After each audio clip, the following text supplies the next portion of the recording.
Olá! Hoje a gente vai mergulhar num estudo bíblico bem interessante para entender 5 atitudes que são até comuns, mas que, segundo as Escrituras, não agradam a Deus. Vamos lá? Sabe, quando a gente pensa em pecado, logo vem à cabeça aquelas coisas enormes, né? Mas e as atitudes do dia a dia? Aquelas que às vezes passam despercebidas? A pergunta que vai guiar a gente hoje é exatamente essa.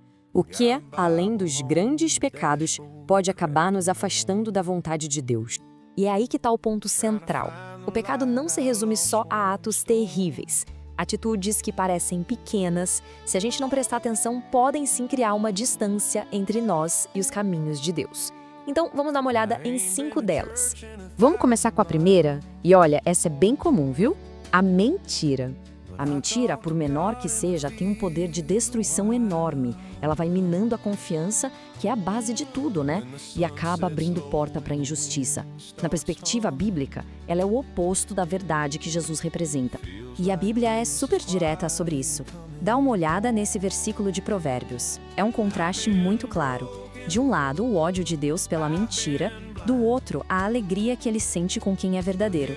Isso diz muito sobre o valor da honestidade. E para a gente ter uma ideia do peso disso, tem a história de Ananias e Safira lá em Atos. Eles mentiram sobre o valor da venda de uma propriedade, não para uma pessoa qualquer, mas para a comunidade e, no fim das contas, para Deus. A consequência foi imediata e bem dura, um alerta claro sobre a gravidade da desonestidade. Bom, vamos para a segunda atitude. E essa aqui, essa passa batido na correria que a gente vive. A indiferença. Ver alguém sofrendo e simplesmente virar o rosto, pensar, isso não é comigo, essa atitude desagrada a Deus.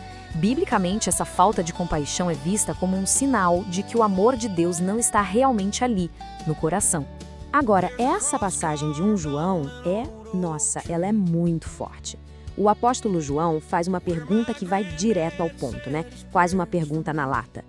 Como é que o amor de Deus pode estar em alguém que vê o outro precisando e simplesmente fecha o coração? E não tem exemplo melhor para isso do que a famosa parábola do bom samaritano. O sacerdote e o levita, que eram figuras religiosas importantes, viram um homem ali ferido e passaram reto. A indiferença deles é mostrada como um perigo espiritual muito sério. Da indiferença, a gente chega fácil na terceira atitude, porque elas meio que andam juntas, sabe? O egoísmo. O egoísmo, no fundo, é aquela mentalidade do eu primeiro. E essa atitude é um veneno para relacionamentos. Ela gera briga, gera conflito, e é o exato oposto do exemplo de Jesus, que sempre colocou o bem dos outros na frente. E o apóstolo Tiago faz uma conexão muito séria aqui. Ele diz que a ambição egoísta não é algo inofensivo. Pelo contrário, ela é a raiz da bagunça, da confusão e de todo tipo de coisa ruim. E se a gente for pensar num exemplo extremo de egoísmo com consequências devastadoras, bom, a traição de Judas é o caso clássico. Por 30 moedas de prata, ele jogou fora um relacionamento sagrado. Um ato egoísta que levou a uma tragédia sem tamanho. A nossa quarta atitude é a rebeldia. Mas calma, não é qualquer tipo de rebeldia. É a rebeldia contra a vontade de Deus. Rebeldia, nesse contexto, é quando a gente bate o pé e decide que o nosso jeito é melhor, que a gente sabe mais e acaba ignorando a direção de Deus.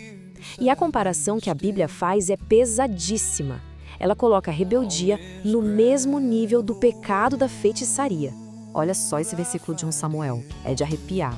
Colocar a rebeldia e a feitiçaria lado a lado mostra o quão sério é para Deus quando a gente decide deliberadamente rejeitar o que ele diz.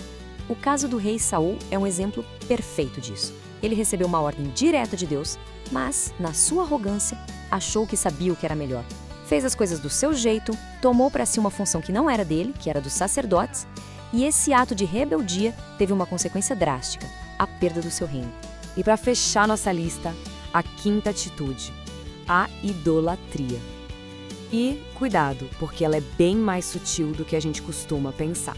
Para a gente entender a idolatria, a gente precisa voltar lá no começo, nos 10 mandamentos. O princípio é muito claro, a adoração é exclusiva.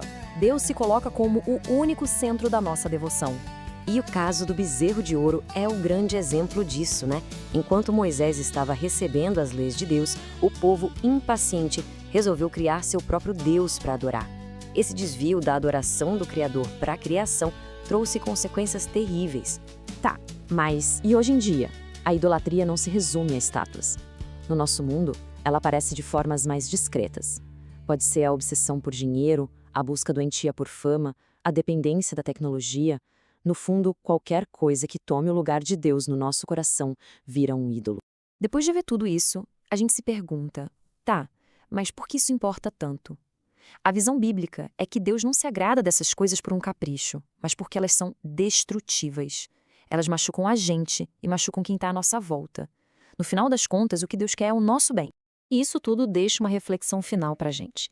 Pensando nessas 5 atitudes, o que podemos fazer hoje, no nosso dia a dia, para ajustar o nosso caminho e buscar uma vida mais alinhada com o que Deus deseja?